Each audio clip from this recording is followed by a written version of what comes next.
இப்போது புதிய அறிமுகம் அச்சி ஹோட்டல் சாம்பார் 50 கிராம் ரூபாய் 20 மட்டுமே.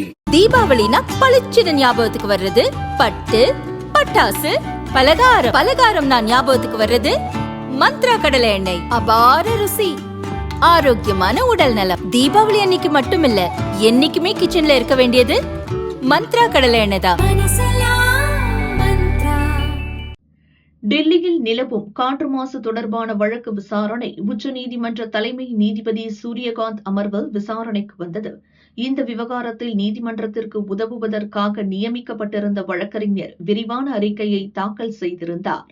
அதில் கனரக வாகனங்கள் மற்றும் முறையற்ற கட்டுமானங்கள் தான் டெல்லியில் அதிக அளவில் காற்று மாசு ஏற்பட காரணம். கடந்த 2022 காற்று தர மேலாண்மை கமிஷன் காற்று மாசை தடுக்க ஆய்வு நடத்தியது. ஆய்வு முடிவுகள் பற்றி பொதுத்தளத்தில் எந்த விவரங்களும் வெளியிடப்படவில்லை என தெரிவித்திருந்தார்.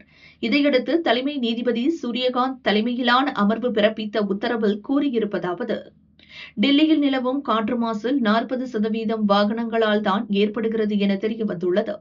ஆனால் கடந்த காலங்களில் அதை வெளிப்படையாக சொல்லாமல் விவசாயிகள் மீது மொத்த பழியும் போடப்பட்டது.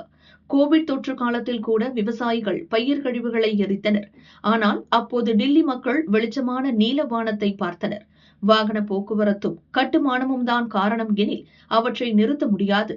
எனவே மாசு கட்டுப்பாட்டை செயல்படுத்தும் போது சமூக பொருளாதார சூழலையும் கருத்தில் கொள்ள வேண்டும். இதில்தான் நிபுணர்களின் மதிப்பீடுகள் தேவை. காற்று தர மேலாண்மை கமிஷன் துறை சார்ந்த நிபுணர்களை தேர்ந்தெடுத்து ஒரே குடைக்குள் கொண்டு வர வேண்டும். 2 வாரங்களுக்குள் அவர்கள் கூட்டம் நடத்தி டெல்லியின் காற்று தரம் மோசமடைவதற்கான காரணம் குறித்து ஒருமித்த கருத்தை எட்ட வேண்டும். அதை வெளிப்படையாக அறிவிக்க வேண்டும். காரணங்களையும் விளைவுகளையும் கண்டறிவதே நிபுணர் குழுவின் முதல் பொறுப்பு. அதன்பின் காற்று மாசை எப்படி சமாளிப்பது என்பதை கூறுங்கள்.